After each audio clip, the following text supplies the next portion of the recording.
If he what?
Fantasy Focus Football is presented by Geico. Insurance can be hard. That's why Geico makes it easy with 24/7 claim service and on-the-go policy info in the app. It's easy to Geico. It is Wednesday, November 29th. Time for our Week 13 rankings talk. I'm Field Yates, and I'm joined once again by Mike Clay. Good morning, sir. How are you? I'm feeling good. I just got my Wrapped for the year from Spotify. Yeah. And we're starting to get messages from people who listen to the podcast. So thank you to everyone who's dedicated to the pod, listens year round. We appreciate seeing Fantasy Focus in your top 3, top 5 podcasts. And of course, I like seeing me in the top 0.1 percentile. I guess it would be the 99.9th percentile for the Killers. The Killers. That's your go-to. So that's always my go-to. So I need to ask. Never gets old. This is a safe space, right? Safe space, right? I mean, Killers. They have like that's Mr. Blindside, right? Yeah, of course. Yeah. So I like that song, Mr. Brightside. Whatever. That tells you how much of a fan I am. I do like that one song though. I'm not much of a Killers guy in general. But you know how like there are times like I like to bust your chops about like how you have such a singular track mind on football, and like, you know, the Phillies could be in the World Series and you'd have no idea, or close to the World Series, you'd have no idea. This is your chance if you want to dunk on me, because I might be the only person in America that doesn't use Spotify. What? Like, I don't even think they produce a Spotify Wrapped for me. I listen to Apple Podcasts. Okay. Another place where you can find our great Fantasy Focus podcast. Okay. But I feel very odd on this day when everybody is posting exclusively that like it's just Fantasy Focus, like not actually for other podcasts. It's just Fantasy Focus 1 through 5. It's brilliant because now you have FOMO. So you're like, I should sign up. Right. I have it. I just don't use it. Yeah, I know, but you should use it. That's what it is. They're delivering some FOMO to the rest of the world. They're doing a great job. We need to do that with the public. This will be my year. Yeah. This will be my year. So, but you don't have an Apple subscription as well? I don't think I have a subscription, but I have all kinds of Apple fun stuff. Got my iPhone Gotcha. right here. I was going to say, I got all the Apple decked stuff. out in watches and phones and all that. All right. So I feel like a little weird though right now. Maybe I'm we not need gonna to do lie. like a Fantasy Focus Wrapped and give people FOMO. Yeah. Like, here's what you missed on the pod this year. Ooh, that's a good idea. Yeah, Can you imagine the person responsible for combing through like, I don't know, probably 1,000+ hours, right? No, more than that. Yeah, we don't want to do that to anyone. Okay, our producer Dave Presley is like. We are a comedy pod, so it might be fun, right? Do they have that on Spotify Wrapped or no? What's that? Do they have comedy podcasts rankings? Yeah, or no? I don't know. I have to look at that. I do listen to stand up on there all the time. That's really good. Okay, so. What the heck is your shirt right now? This is the Pottsville Maroons. This was about 100 years ago an NFL franchise from Pottsville. Most people hear Pottsville, they think of Yuengling beer. That's America's oldest brewery is there. And I grew up in Pottsville. I would walk out my front door and I could look down over the town and I could see the Yuengling brewery and how about that? And all that fun stuff. So, but they had an NFL franchise. You see, they won the NFL championship in 1920. You can look it up on Wikipedia or somewhere and read about it. The stolen championship. The Cardinals franchise actually owns that championship now, but it's a long story. That's for another podcast. Pablo Torre actually did a pod on it. Really? So you could look that up. What do we call that one? Pablo Finds Out or the ESPN Daily? Daily, yeah. Okay, when he did the daily pod. You could listen in. It was really good. So you could hear the story of the stolen championship. But Pottsville, little town in Central Pennsylvania, where I grew up, actually won an NFL championship a little over 100 years ago. Do they have a stadium? Like, where do they play at a high school or something? Well, where the stadium was now is just like my favorite pizza place, Palermo's in Minersville, not far from where my parents live. Their stadium used to be there, and now it's like a little mini mall with like a pizza place and a Subway and a supermarket. Palermo's is thriving, though? They're thriving. There we go. They're great. But by the way, you could connect some dots to where they bounced around, like the team, the franchise shut down and then came back together in like New York, but they're technically the Commanders franchise now, if you connect the dots. So okay. Yeah. So the Pottsville Maroons eventually became the Commanders? In some ways. You could loosely say that. Okay. To some extent, but not really. And you're an Eagles fan. I'm an Eagles fan. Wow. Yes. I feel like you have to pick your side here, Mike. Almost had three NFL teams in PA. All right. That would have been crazy.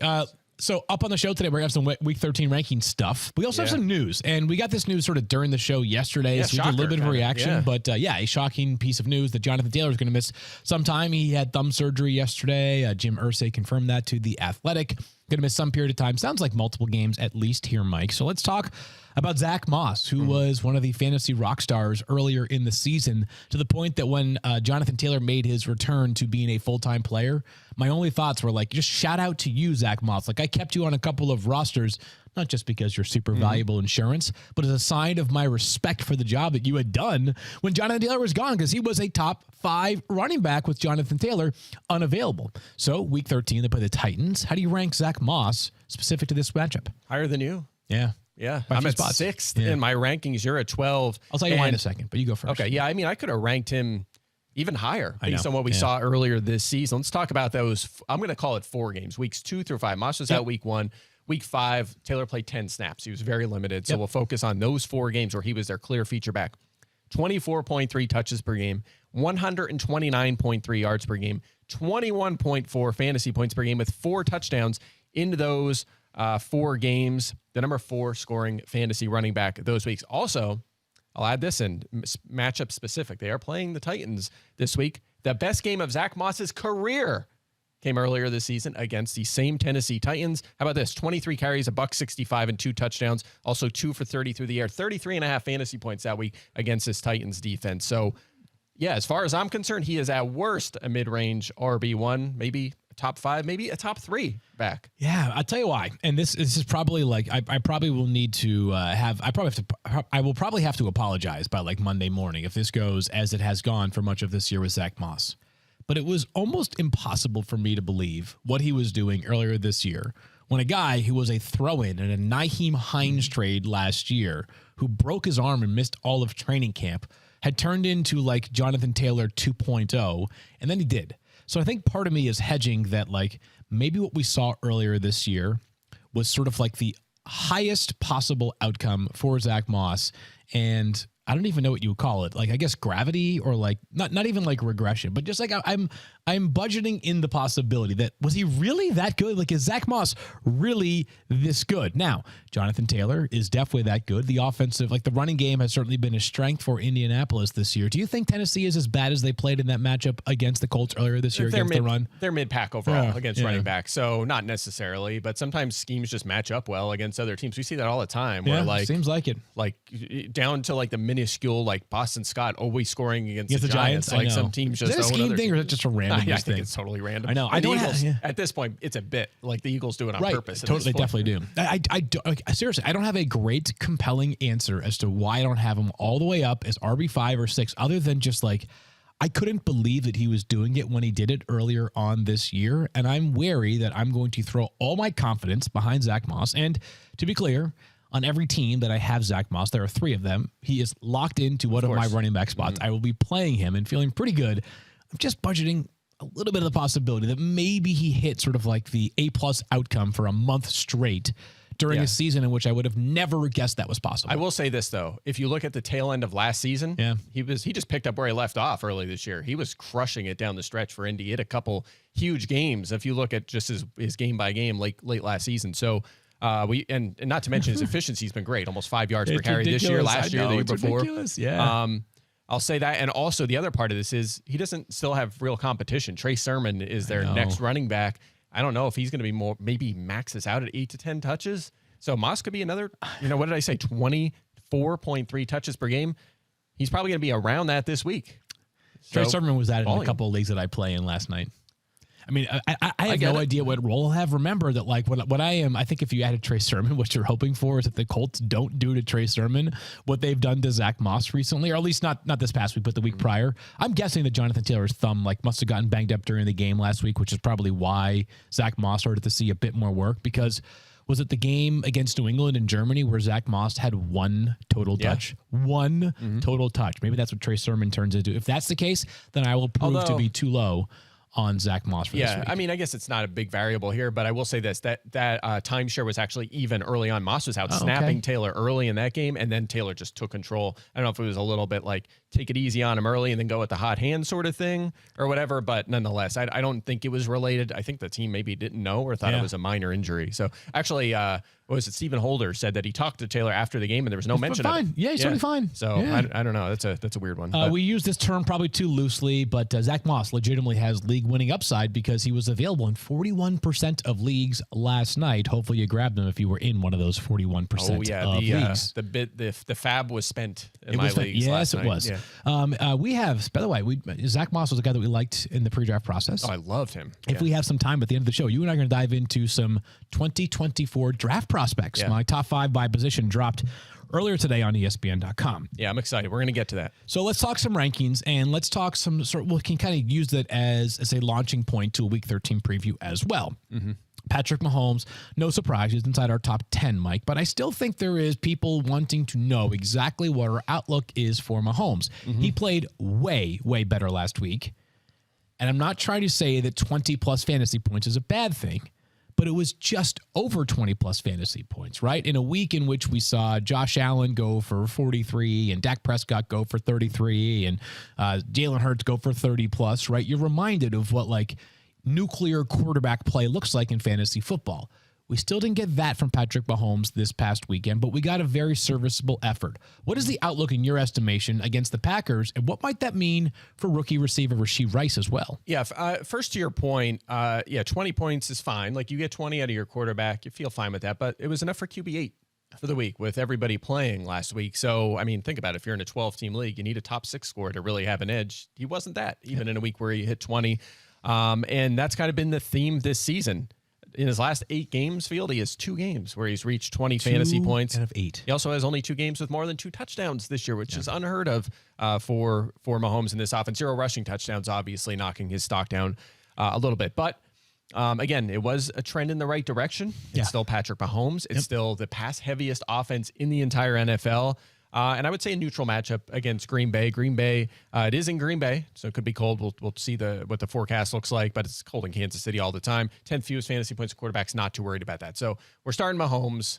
Feel a little bit better about last week. Yeah, I was going to say, some of this is not necessarily about like what the numbers bore out, but rather just like, hey, they played a whole lot better. You got to imagine the confidence in that Kansas City locker room right now is way higher than where it was after that really dreadful effort against the Eagles on Monday Night Football in the biggest game of the year just a couple of weeks ago. By the way, how about the turn for the Raiders? Like, they're up 14-0. I know. They had more points than Mahomes had yards, or the Chiefs had yards in like the first quarter, and then it turned so quick. The Chiefs came back to the point that they benched Marcus Peters, cut Marcus Peters after the game. Like, what a change. Like, totally. It happened like, fast. It was like, wow, this has happened for the Raiders. They're competitive. And then just that quick, boom, it's over. I don't always love to do this because there are many more than just one examples during the week.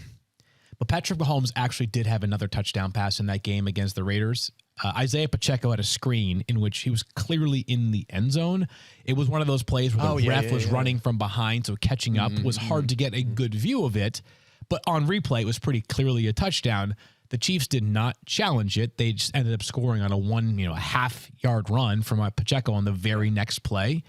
But I do wonder how much differently we'd be talking about Patrick Mahomes if instead it's 24.8 fantasy points as opposed to 20.8 fantasy points. No, I think some people won't. But again, there's examples of that all over the NFL map every single week. And that's why you don't want to get too carried away with the results, too. You have to look at the touches, the air yards. I know you hate to hear it, but the target share, that stuff matters, too. Because remember, we're not ranking guys based on necessarily what happened, but what we think's going to happen in the future based on a variety of variables. We've got Rashee Rice as wide receiver 31, 32, respectively here, Mike. So as of right now, we don't know the status on a couple of Chiefs pass catchers who were out this past week, specifically Kadarius Toney. And I know he's not a receiver, but Jerick McKinnon, who does factor into the passing game, his value is much more tied to Isaiah Pacheco's than it is the pass catchers. But Rashee Rice, is that 31 or 32 for you dependent at all upon the status of Kadarius Toney? No, I mean, maybe he's up to 28 if Toney's out, maybe a slight boost in target share, but we've seen that this offense, no matter who's out there, they're going to spread it around quite a bit. And that's the concern here, because Rice is coming off a good game, 67% snap share, really good, but it's also, I mean, we've seen this before. It's his second highest of the season, not his highest. That was a few weeks ago, but he did have a career high in targets with 10, catches with 8, yards with 107. Now his 5 touchdowns this season, 1 in 3 of his last 5. So we're getting some, those 6-pointers out of him. But here's the problem, Field. 6 or fewer targets in 7 straight prior to this last week. So the question for us is this real now? Or have they decided, okay, we're struggling on offense, we're going to feature this guy now? That's why he had 10 targets with a slight uptick in snaps. Or are we going right back to Justin Watson this week and MVS catches a touchdown this week? And that one I'm not so sure. Here's Richie James gets 5 targets. Like who is the real Rashee Rice? And it, like, his big game was enough for me to bump him up, feel a little better about him, especially with 6 teams on a bye. And I would start him if I had him most likely. But I'm not fully sure yet based on what we've seen from this offense, not just this year, but tracing back to the beginning of last year. I will say this, though, about Rashee Rice. Of all the players that you could sort of make a case for of exploding down the stretch in the NFL that haven't already done so, he's very near the top of the list. No doubt. For the most obvious reasons, right? He plays with Patrick Mahomes. He's objectively talented and probably the number 1 wide receiver in this offense. If they allow him to thrive, I think he will thrive. But as you have noted, it's been a very balanced passing attack going all the way back to last year. And by the way, last year, Patrick Mahomes led the NFL in passing yards. Same game, other side of the matchup, Mike. Do you feel like you want to just recuse yourself from discussing Christian Watson, or can you do this? I know. Now you asked that after he had a good game? Of course I want to talk about him now. I was feeling good about that on Thanksgiving. I did start him in one league. It was him or Shaheed, so I'm glad I went that direction. I mean, Shaheed was actually, we'll get to that at some point. He was going to have a big game. He was featured right out of the gate and he got hurt, so it was a tough break. Olave as well. And I benched him in another, so it was kind of, back and forth. So you got the full experience there. I sure did. So he had a good game. 23% target share. That was his highest since week 5. That was fine. That's not really where I wanted him to be. I feel like he should be at about at least a quarter of the targets. 5 for 94 and a touchdown, over 20 fantasy points. Now it's a touchdown in 2 straight, which is good. But how about this? Under 12 fantasy points in every other game this season before this one. But this one's really interesting to me. 0 career games with 8 targets. 0. He's never reached 8 targets in a game. That's not enough. That's not enough. He's just not getting enough volume. So it's not like MVS territory here, but it is boom bust territory because they like to take their shots downfield to him. And if he connects on one, like he did a couple times in this game, he's going to have a good fantasy day. If he does not, like he has for most of the season so far, it's not going to be a good fantasy day. So I think this is baking in a couple things. I'll let you talk before I get into the matchup, but I still have Dontavian Wicks coming back. He was starting to see some pretty steady involvement. Obviously, Jaden Reed, Romeo Doubs as well. No Luke Musgrave, which helps a little bit, but I'm not fully in yet. I think he's a flex option. And again, I'll let you take it from there, and then I'll get back to the matchup. But I'm not all the way back in on him. So I am trending up only because I probably pay too much attention to the momentum, and you're the much more pragmatic one on the show. I was going to ask you on the matchup though. Because L'Jarius Sneed, obviously we've talked about this all the time. You've highlighted it, has been shadowing players like crazy. And last week, a decent day for Devontae Adams, but 5 for 74 is not dominant by any stretch. Do you anticipate a Christian Watson shadow? I think so. I still think teams probably look at the Packers and say he's their clear number 1 perimeter receiver. Yeah. And I maybe before last week, if they were playing the Chiefs on Thanksgiving, I might not have been as strong on my take that he would shadow him. But I think the Packers came out and said he's our number 1, right? And they featured him out of the gate. So I think the Chiefs will put Sneed on him. And the main reason for that is, I mean, Sneed is shadowed in 10 consecutive games. Pretty ridiculous, which is kind of funny because I've been, it's been a long time, but 7-8 years I've been tracking shadowing for every team. Every week I go team by team, look at how they're using their corners. And the Chiefs were the last team to shadow. That's right. The last one. That's right. Yeah, they were the last one. There was 31 to 30 teams that shadowed at least once, and it came years into it. They were the only team that didn't, and now they're the premier shadowing team this year. Snead has shadowed in 10 straight games. No one else has done that. So, yes, I think he will be on him. Watson's on the perimeter 69% of the time, so those two will be matched up on those plays. That means I'm downgrading him a little bit for that. Really good against A.J. Brown. Pretty good against Davante Adams last week. That's been the case all season. On the other hand, same analysis as last week with Snead on Watson. The other receiver, specifically Romeo Doubs, gets a bump against Jaylen Watson on the other side. So he's a guy that you can consider for your flex spot this week. Jaden Reed draws Trent McDuffie in the slot. It's a tougher matchup. Good, He's going to get some carries, though, too. So Reed's a viable fantasy start as well. But don't forget, Chiefs really good against receivers overall this year. Couple thoughts here, including one stray on Davante that I just have to make sure I mention. Who do you think has shadowed the most in your years of tracking? Is there one player that you're like, for the 7 or 8 seasons, he's probably, is it Marshawn Lattimore? I think there's two, Darius Slay, James Bradbury. I would bet they're teammates. 1-2. Yeah, okay. Yeah, now they're teammates, but Bradbury shadowed like every week he did for a while in Carolina, did like every week with the Giants. Slay, same kind of thing. He shadowed in Detroit and certainly in Philadelphia. Now it's kind of hit or miss that he did last week. Slay shadowed this past week against Diggs. So I would say if I were to go through the entire years, they're probably 1-2. Is there a team that you think has relied upon shadowing the most? No, that's an easy one. It's the Patriots. By far. No question. They are the team that we always were like, why aren't teams copying them, what they do? And they were just, no one ever copied them. They just specifically match guys up, whether it's J.C. Jackson, Malcolm Butler, Stephon Gilmore, Christian Gonzalez for a minute this year. Yeah, Christian Gonzalez was probably going to every week this season. So you can go, you can go back even further. I mean, they've done it. Logan Ryan, go on and on and on. Yeah, they're probably the premier team. All right, so my last thought here was tied to Davante Adams. I don't know if you've got so much going through your brain right now. I don't know how much you pay attention to first half versus second half targets. Davante Adams has come out like gangbusters the past 3 games in the first half. I wonder if this is a case, and this is not a commentary on Davante. The guy's one of the best receivers in the NFL, one of the best players in the NFL. He absolutely rules. I wonder if there are coaches and there are teams that really thrive in the scripted portion of their offensive stuff, right? Like at the beginning of the games, they come out hot and it's really hard to match up with them. I wonder if the Raiders need to work on the counterpunch once they get through the scripted stuff, because Davante, I think, was 5 for 74 in the first half last week and then 0 in the second half. Well, sometimes on Sunday mornings, a little behind the curtains here on FF Now, if we're on E! News and then ESPN 2, right, it's a different audience for the most part. So we'll go through the rankings and then we'll go through the rankings again. Same kind of thing. Maybe that's what they need to do. Go through that script, first 10, 12 plays, then do that again in the second half. That's a good idea. Do you think there's anything to do that? I was just I've noticed in the past few weeks where I'm just wow. There was the game, I think it was either a Monday or a Sunday night game. Mm-hmm. Oh, against the Jets. A few times. Yeah. Davante against the Jets.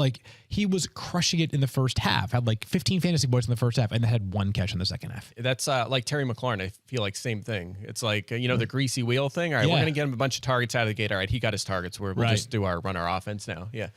So I don't know. I hear you, though. I've definitely noticed that, yeah. So I think there's a couple of different ways to look at Kyler Murray as we move forward here. On the one hand, Kyler Murray has been pretty darn good if you look just at the results for his first 3 games back from injury.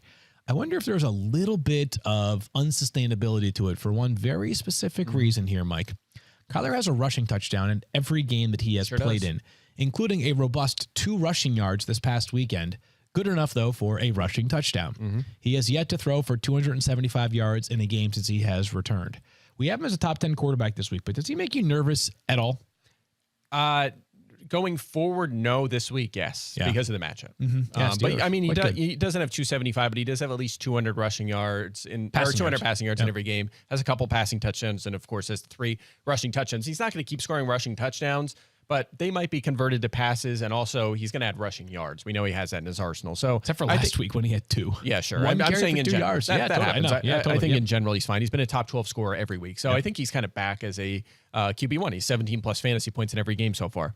But the matchup is tough. Not only have the Steelers allowed the 6th fewest fantasy points to quarterbacks this season, 21.8 is the most points scored by a quarterback against the Steelers this season, and no one else has even reached 18. Wild. So what's the ceiling on Kyler's 18, 19, 20 points? If you get that against this defense, you're happy with that. So that's why I have him ranked down at 10 this week. more of a fringe starter. But again, with 6 teams on a bye, you're probably still using him. Last one here from the Cardinals offense is his teammate, James Conner, Mike. And remember, at the the analysis all off season was the boring RB2, who's going to get a ton of touches, probably catch the ball a bunch, maybe find the end zone on occasion. It's going to be a low efficiency, but it's going to work out. And for the first month, it was that. Yep. He was awesome. He was super boring and yet still super useful for fantasy football. He goes on IR and comes back, and he has been the opposite of that, Mike. He hasn't reached 10 fantasy points in any of his past 5 games.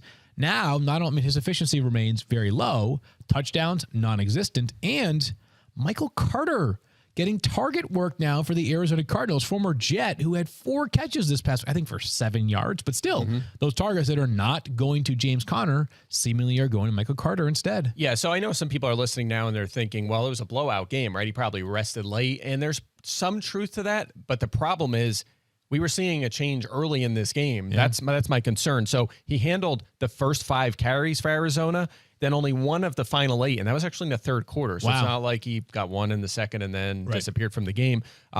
He played into the fourth quarter as well. Yep. He was on the field in the fourth. And Michael Carter and Amari DiMercado were playing in the certainly a lot in the second quarter. I'm sure they got a few snaps in the first as well. So again, they were involved right out of the gate. Yeah. There is a little bit of a garbage time element to this. He only had, I believe, it was 10 touches. He did have 16 plus touches in the first 2 games off the injury. So better days ahead, yes. But is he an RB2 right now? I don't know. I think he's more of a flex. I've got him as RB29 this week. Yeah, that's a low-end flex, I think he's a flex against it is a revenge game, though. It's Steelers. Big-time revenge game opportunity in Pittsburgh, by the way. Yeah, I think we say revenge game, but I think a lot of love there. Went to college at Pitt, played for the Steelers. So the it's guy's not going to like get a standing ovation the minute he touches the ball for the first time in this game. But, some of them are like, oh, I hate this team. Who has said the most bitterest? What would be the right word? Oh, man. Bitter. Yeah. Most bitterest bitter? word? Most Whatever. bitter? Who has the most bitterest, just to make it 2 for 1, revenge game recently? I don't know. Do you have one in mind? I don't have one in mind. No, I'm trying to think of someone that returned. I don't know. This is a different kind of revenge game, though. Okay. But I think the Eagles-Niners is like the most anticipated game, at least in my mind, in a while, because of all the comments from the Niners and the complaining last year after, our quarterback got hurt. It's the only reason. There was a lot. Debo called James Bradbury trash. I know it's different. Not a lot of players that played for both teams, but I'll tell you what. I'm ready for this one. The funny part is that, and this is what it's like to be an Eagles fan right now, is you say it's the most anticipated game in a while. And I'm thinking to myself, in 9 days since they played the Chiefs on Monday Night Football, or whenever they play Dallas. Or, until next week when they play Dallas or whatever it is. Still, this one was circled for a lot of players. Oh, totally. A lot of people. I think both I don't get teams the sense there's a lot of love lost there between these two teams. No, I think both are coming in treating this like a Super Bowl game. This is going to be This is going to be a game. Yeah. I can't wait for don't miss it. The 49ers are going to be up by 14 in the third quarter, and then it's going to be like a tie ball game with 3 minutes to go, and I'll be like, what? This game's in Philly. Yeah. The Eagles beat the Niners last year. The Eagles just keep winning games. The Niners had a 3-game losing streak at one point, and the Niners are favored in this one, which is... We talked about it yesterday. They're 3-point favorites. 3. Yeah. And you know what? I hate to admit this, but my model, which, I'm not, spread's not my thing. I'm more of a fantasy guy, prop guy. It has the Niners favored by a couple points too. Yeah, so I don't know. That must have pained you to admit right there. Huh? I don't. Do you think I want to look up at NFL Pick Watch or ESPN NFL Picks and see a Niners logo or under my pick? I don't feel good about that at all. So do you submit your picks exclusively based on what your model tells you? With a margin of error. Okay. Right. So if it's really close, it's hard. If it's like a 2.5 point, it's tough to go against it. Yeah.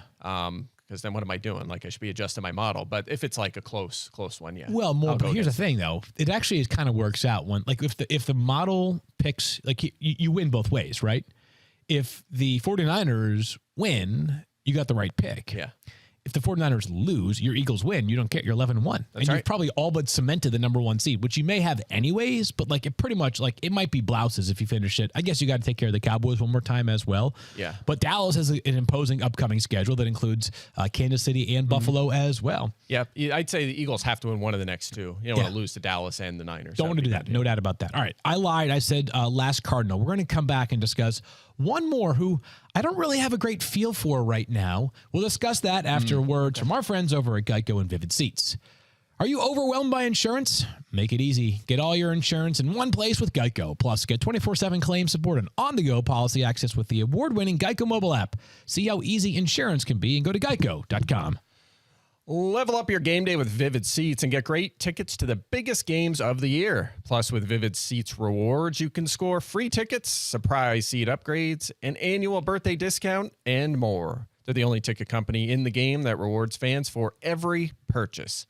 As the official ticketing partner of ESPN, Vivid Seats is offering you $20 off your first $200 ticket purchase with code FFF. That's code FFF. Visit vividseats.com or download the app today. Vivid Seats. Experience it live. We are back. Much as our director, Brian, would not like me to acknowledge Mike for the rest of the show. Brian, like Mike, a big Eagles fan. I'm going to have to, Mike. And I was thinking about Hollywood Brown. We were just talking about both Kyler Murray and also James Conner. This past week, he has 6 catches on 12 targets. The prior 2 games before that, he had 3 catches. Yeah. What do you make of Kyler of Marquise Brown right now? He's a tough one because I think he just feels like he's been doing fine. I think it's probably because we were nervous about the quarterback situation. We were like, you know what? Brown's been fine. Yeah. He's been startable, so but he's actually has not been that great. Yeah, 6 for 88 in this most recent game on 12 targets. Before that, 9 targets, 3 catches, 46 yards in the 2 games since Kyler came back. So with you there, 0 top 12 fantasy weeks this season. Yeah, so crazy. Lacking a ceiling. His best week was 17.4, which again, like that's a good week, but that's your best. Probably not a high ceiling. Single digit fantasy points in 5 of his last 7. But here's the thing. Fieldy he's averaging 8.3 targets per game. And you just don't bench 8.3 targets per game. How many players have had more stagnant value than Hollywood Brown this season? How many players? Yeah, not many, right? No. My point is that, like, like there are guys that start at the top and stay at the top, right? Like Christian McCaffrey is always going to be a top 1 running back in our rankings every single week, and Kelsey in the same category amongst tight ends. I'm sort of excluding those guys. I'm talking about players that like aren't on one end of the extreme or the other. That are just kind of like somewhere in between that sort of stay exactly where they are. Yeah, right? Like Hollywood Brown's not going to be higher than like 26 where he is this week with 6 teams on a bye, but probably not lower than like 38 either. Right. Just kind of right there, that little like, possible wide receiver 3, depending on league size. Upside, fairly tapped.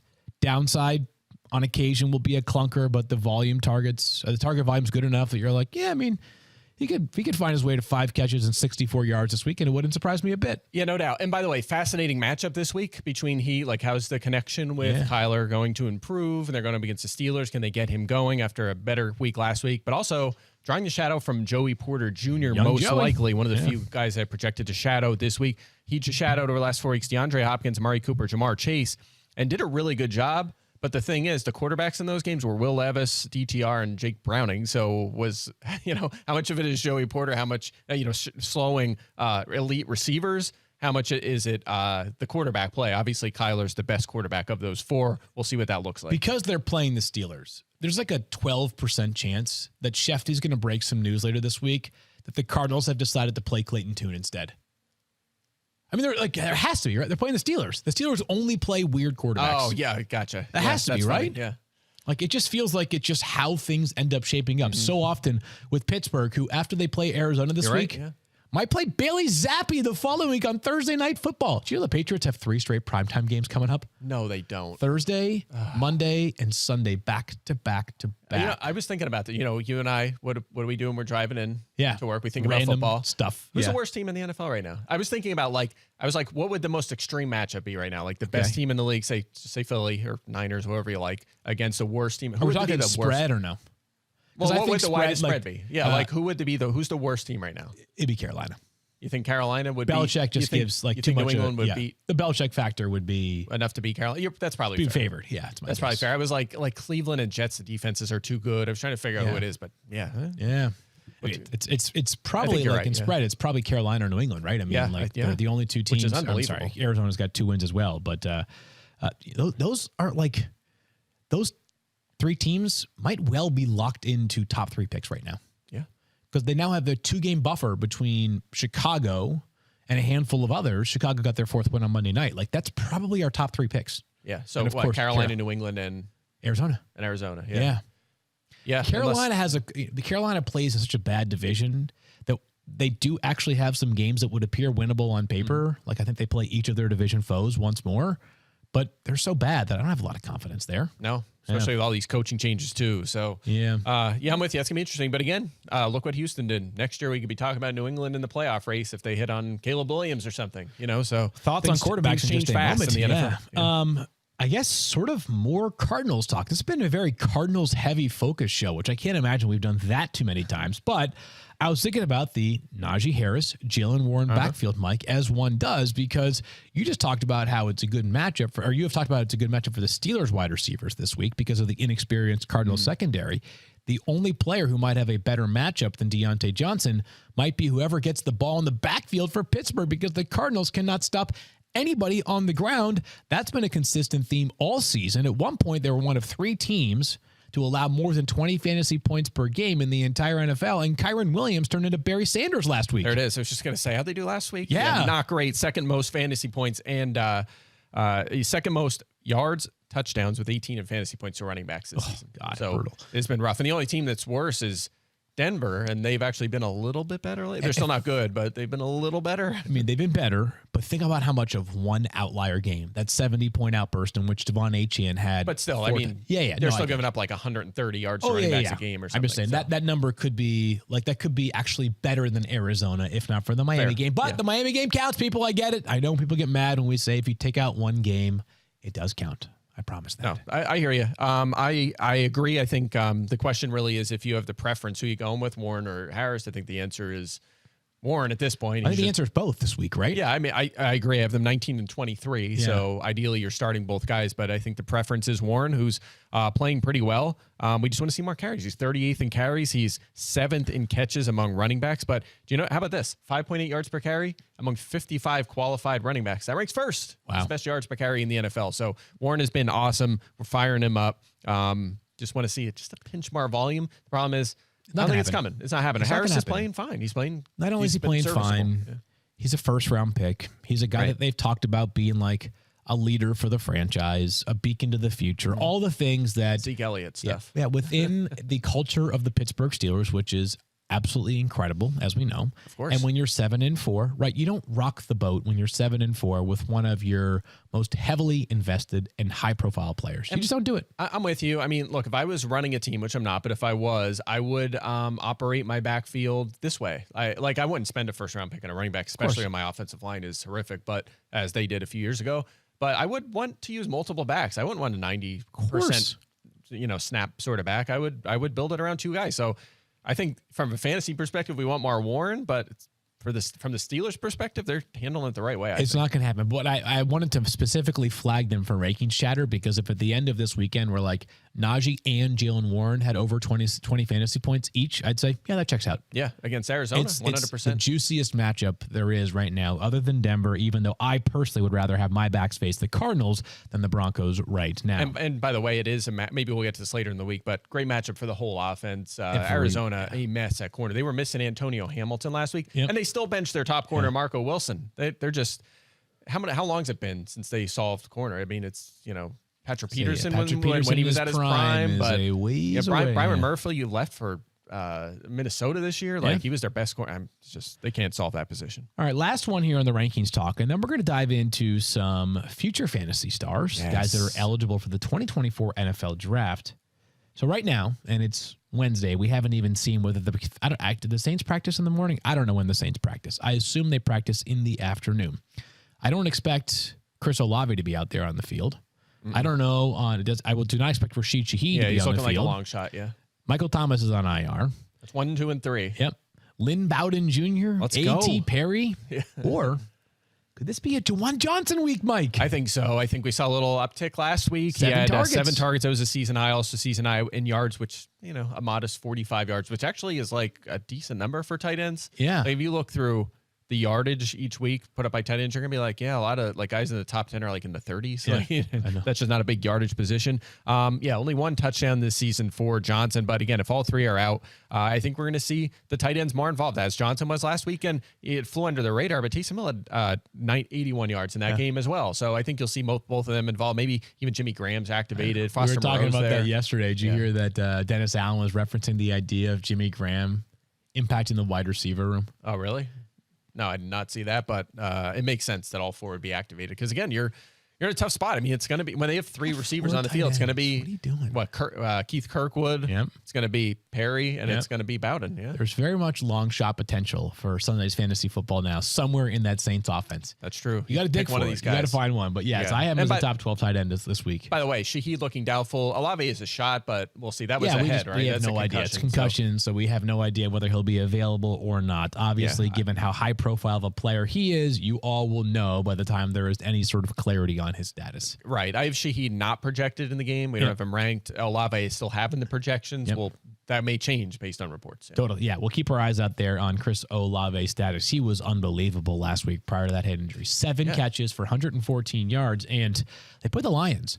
The Lions not only can score, but the Lions defense has been porous of late. Going the wrong way. They have been going the wrong way. They look like the defense that we saw, unfortunately, down the stretch last year. The Lions are still a very, very good bet to make the playoffs, win their division, but for them to take that leap into that next sort of stratosphere of teams in the NFC, they got to button the screw. They got to button things up and tighten the screws in that secondary. It has been not as good of late. All right.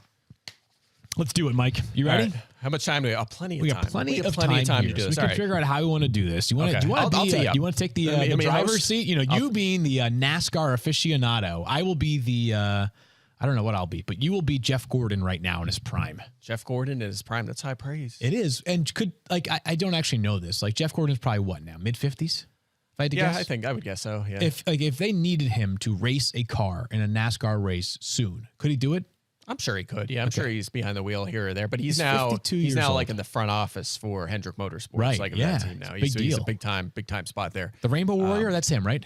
No. Yeah, it was. That was their team. Yeah, the Rainbow Warriors, the pit crew. They like changed the game with fast pit stops back in the day. So yeah, you have totally blown my mind. Like I have no NASCAR information whatsoever. I have a lot, but you know, I yesterday I helped you with like some advanced Excel stuff. I know. I called Mike yesterday. NASCAR. And now we're going to work on the Killers. We need to get you a Killers concert. Gosh. I have a lot of things you do for me as a friend. But you have a lot to teach me right now. Maybe we're going to talk a little bit about this because you had a great article come out. Love this. It was your first run of top 5 by position for next year. And like, I don't know, like I know a lot of people right now are watching, thinking still about this week and the rest of the season, but I'm curious, like, what's it going to look like next year? So I figured we'd take, 5-10 minutes and talk about the 4 fantasy positions and what the landscape's going to look like for the rookie class next year. So run through the positions really quick here.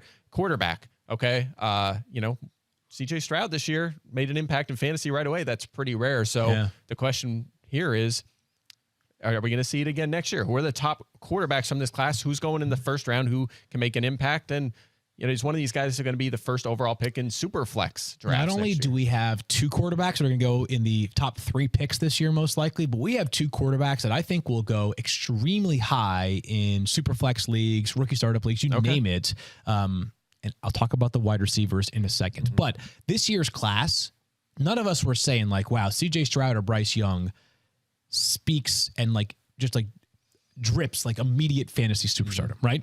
The 2 guys in this year's class might seriously get there. Let's start with Caleb Williams from USC. Everybody probably already knows him. Starts at Oklahoma, goes to USC last year, wins the Heisman Trophy, and a portion of this season felt like he could be right back in the Heisman mix. Their season fell off, largely because their defense is absolutely atrocious, but no player is a better highlight reel within a single game than Caleb Williams, one of the most dynamic players in all of college football, outstanding athlete, can really run. They do a decent amount of design runs for Caleb Williams, but the number of second reaction throws is off the charts here for Caleb Williams.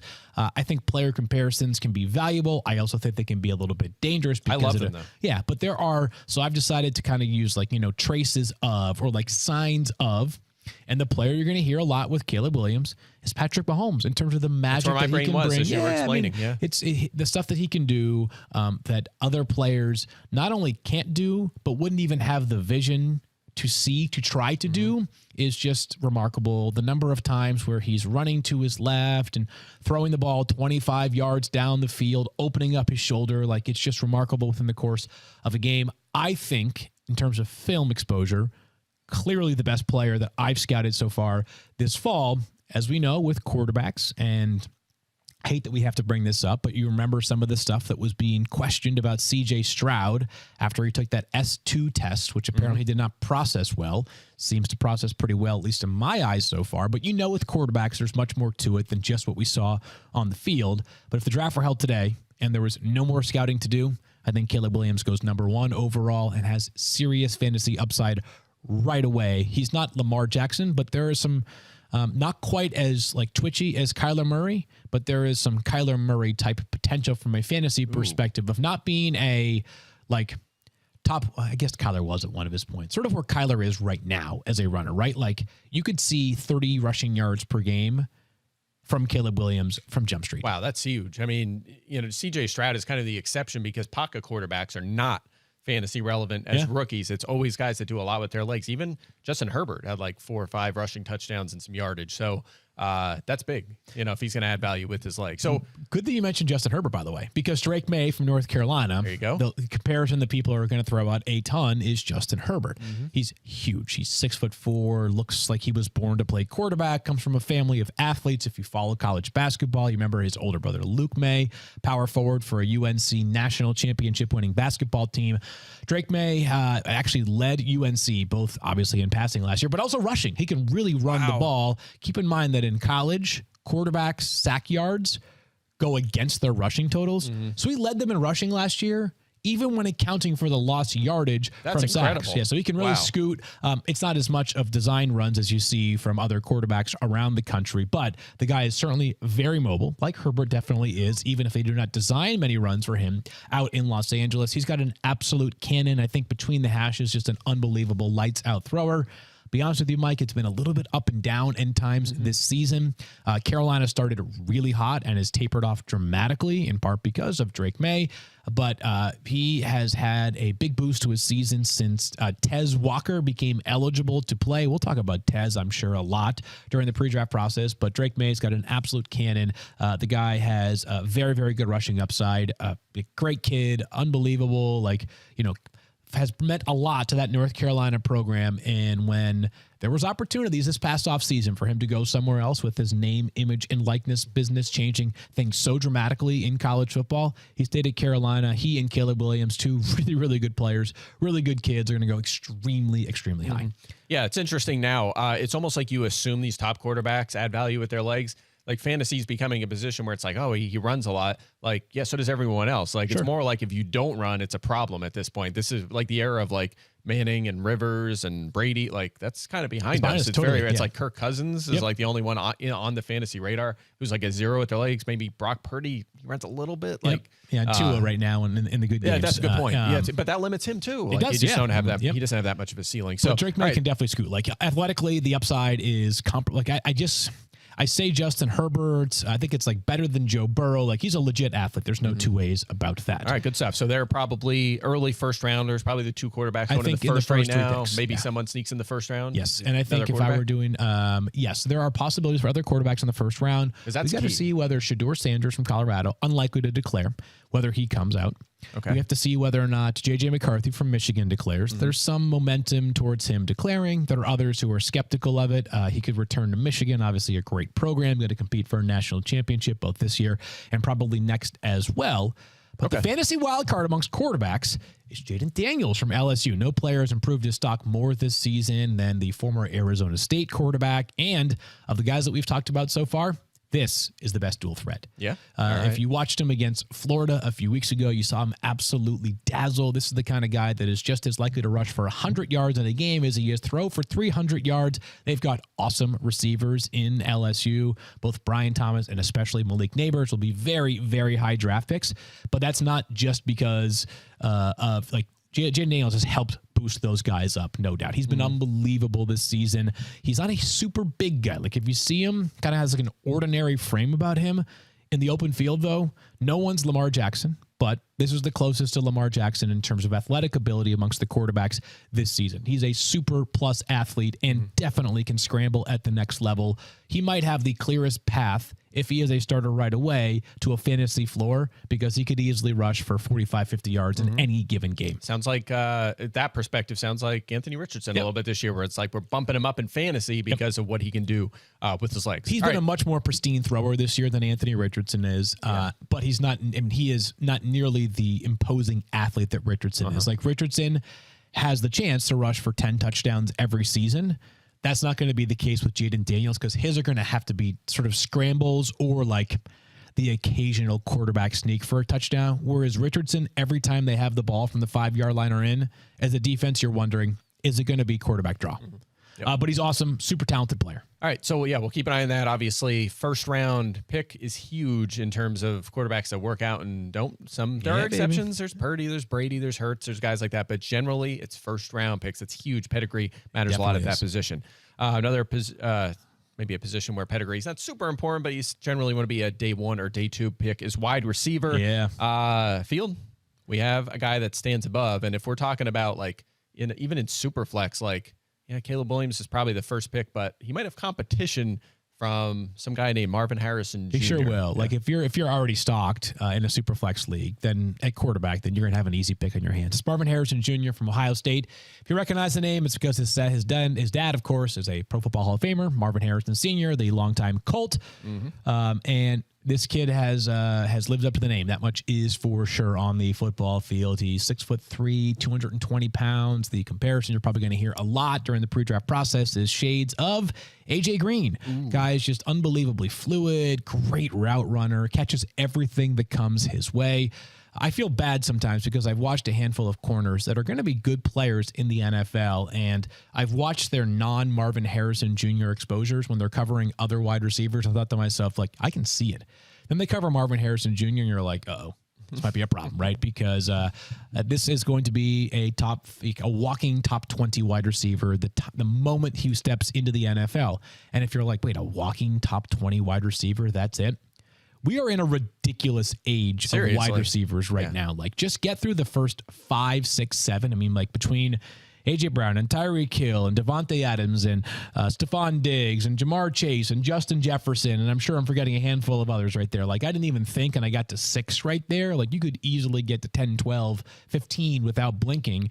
Then you have guys that I was thinking about, like, where does Drake London stack up as a top NFL wide receiver?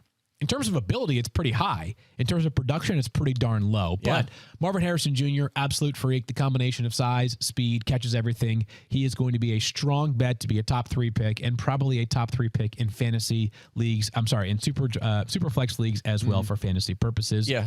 He's not alone, though. Yeah, with you. Probably top 3 super flex, and then non-super flex, probably going to be the number 1, and we'll get to more on why that's the case here shortly when we get to another position, but you have a couple other wide receivers you want to mention. This is the deepest wide receiver class in a long time. Which is awesome. Unreal, because we've had some deep ones as of late, and again, the position is very saturated in the league right now. But some of those deep groups of wide receivers in recent classes, we didn't realize how good it was until after the fact. Like the 2019 class that produced in the second round alone, DK Metcalf, Deebo Samuel, and A.J. Brown.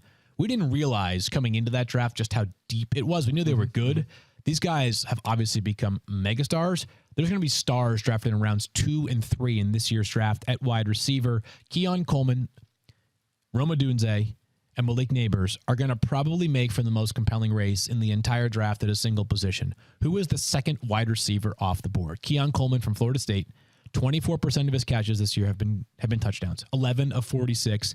Goes up and gets the football as well as anybody. Has not dropped a single pass this season. Big body, but can really separate as well. He'll be a top 10 pick. Malik Neighbors from LSU. We talked about Jayden Daniels just a couple of minutes ago.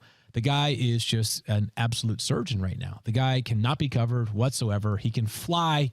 Great route runner. I thought of shades of Stephon Diggs, just like a glider who's great in the open field, can absolutely crush against man coverage, finds soft spots in zone all the time, could easily sop up 12 targets a game and be a star in the NFL.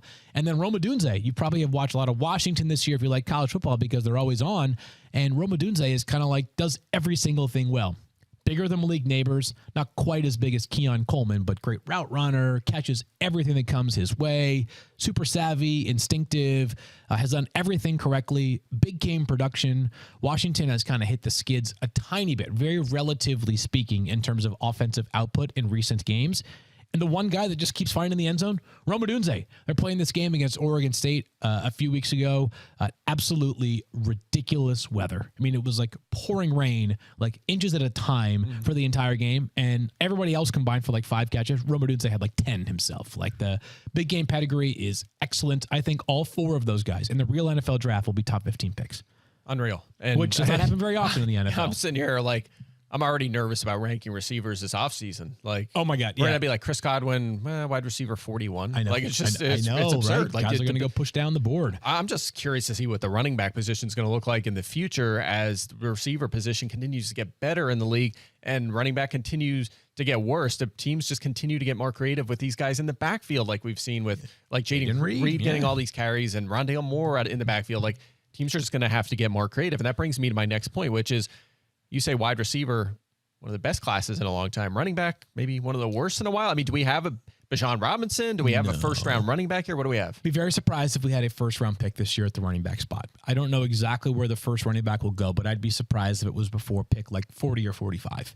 And I think this year, more than maybe any in recent memory, because, again, there's no clear-cut stud, it's going to be sort of like, what is your flavor preference amongst running backs? So Marshawn Lloyd from USC began his college career at South Carolina, was my number 1. Physical runner, like just has a certain tenacity about him that has really thrived in that USC offense. Very good in the passing game as well. Was my top running back after Jonathan Brooks from Texas tore his ACL like 2 weeks ago. If we found out that Brooks is totally fine and can be ready for training camp and all that, then you certainly would feel better about it. But I just don't think NFL teams are going to look past an ACL tear in the middle of November and just say, oh, no big deal, right? Matter of fact, he might return to Texas. Like, that's the kind of impact that NIL has on these athletes now because there's so much opportunity at the college level. Then you have a kid like Blake Corum from Michigan, who's not big. He's like 5'9", 5'10", but so shifty, has 20-plus rushing touchdowns again this season. People are going to ask, and I think he's a really good prospect, but, play behind one of the best offensive lines in college football and a team that has just bludgeoned everybody this year because their opponents, up until Penn State and Ohio State, had been so weak in Michigan. Braylon Allen from Wisconsin is probably the one I want to hear about. Yeah, he's probably the most miscast player in college football this season. As we know, Wisconsin has lots of running backs. 6'2", 6'3", 240 pounds. What? He's 19 years old still. Was one of the youngest freshmen in college football when he came out, or when he got to Wisconsin. Absolutely crushed it from day one. This is like Derrick Henry, A.J. Dillon. Yes. Like, this guy's That's the kind of physicality that we were talking about.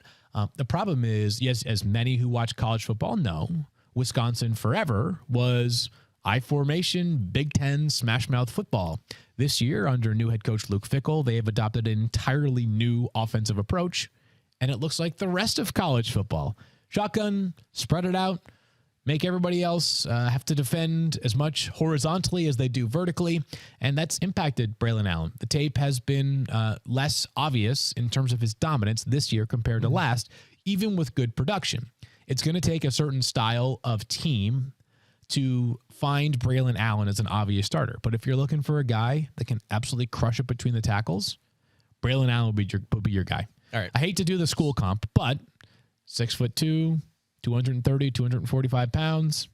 Jonathan Taylor, power back. Taylor has become such a good player that it's hard to say that he's quite at that tier right now, but there's going to be some traces of Jonathan Taylor in the Braylon Allen evaluation. If you told me, though, the highest drafted running back was like pick 45 or 50, I'd say that sounds about right. Yeah, that's what I'm thinking. I mean, you just talked about some guys that could go in the 4th round of this draft, the second, third, fourth round. So, but again, more and more guys from that area of drafts are becoming fantasy relevant because there's not as many top-end guys. So the other attractive part of being drafted later for fantasy purposes is that, like, James Cook goes in the 2nd round, but he goes to the Bills. So, like, that's a great offense, right? Like, it might be a good opportunity for him. Like, if I'm trying to think of a team that's near the top right now, like, I'm just making this up.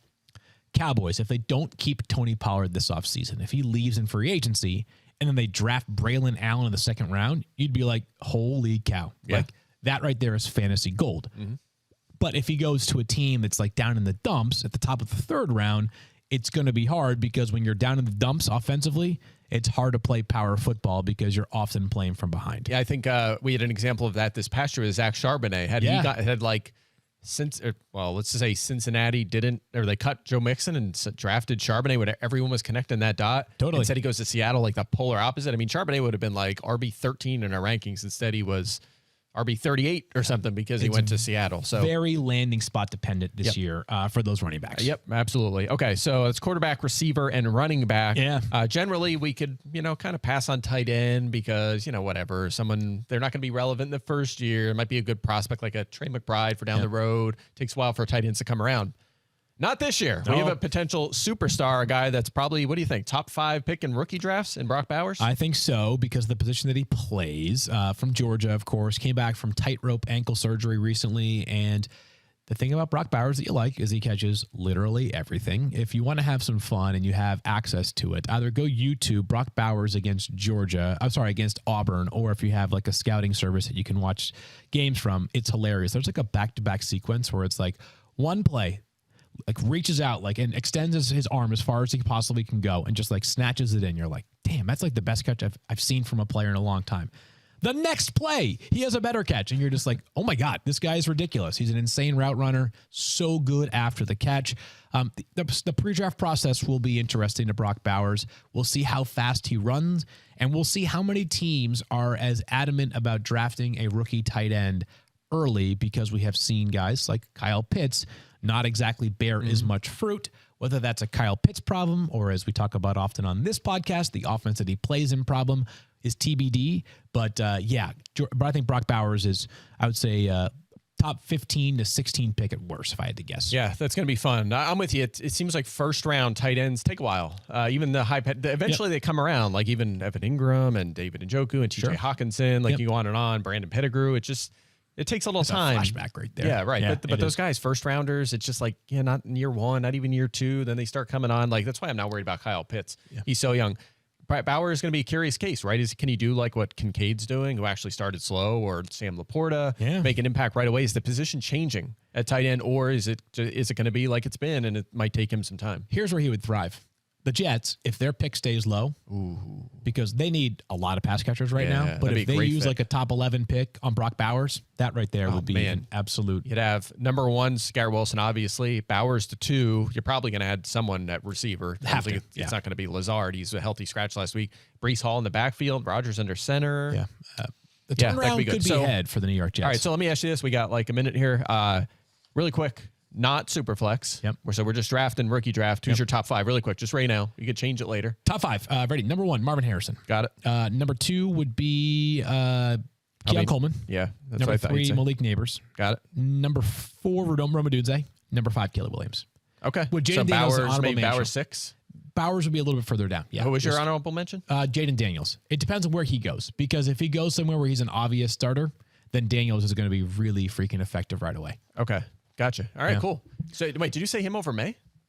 Yeah. Daniels over May? Oh, yeah. Interesting. Okay, just for year 1. Is this rookie draft or year 1? Rookie draft. Sorry, year one draft. So this would just be for the year next 1. year. Yes. These are the guys we like the most. Yeah, for sure. All right, yeah, but we'll do that. We're going to spend the whole offseason doing this. But I do love that you're doing more draft stuff now. It's going to be awesome. My brain needs to be able to compartmentalize when I'm talking about these draft prospects. Like, cut it down the middle. Okay, here's what it means for the draft. Here's what it means for fantasy. Right now, it's so focused on just the draft side of it that it hasn't necessarily fully registered for fantasy purposes. Before we say goodbye, it's V Week at ESPN when we partner with the V Foundation to highlight the urgent need for cancer research. This is game-changing research that helps save lives. You can join the fight against cancer by visiting v.org/donate. That's v.org/donate. 100% of your donation goes directly to cancer research. It's one of the very best things that ESPN does. If you have anything to give, I can promise you that it is immensely appreciated for all those that have been impacted negatively by cancer. All right, Mike, great stuff as always from you. We are back tomorrow. I think we might have a special guest in the house. If you watch fantasy football now, you know his name. I don't know that you'll want to watch, Mike, but everybody else might. We'll come back Thursday Night Football preview and the first half of our Week 13 preview for Mike on Field. We'll talk to you guys then. I love that you're doing rookie stuff now because I usually do all that in the off season, but now like that's less work for I'm me. Taking work off. I can go on vacation, relax, and then I'll just come in and you're gonna teach me all the rookie stuff. I'm calling Scott Clark right now. Do I have to do this? Yeah, you do. You're good at it. You crush it.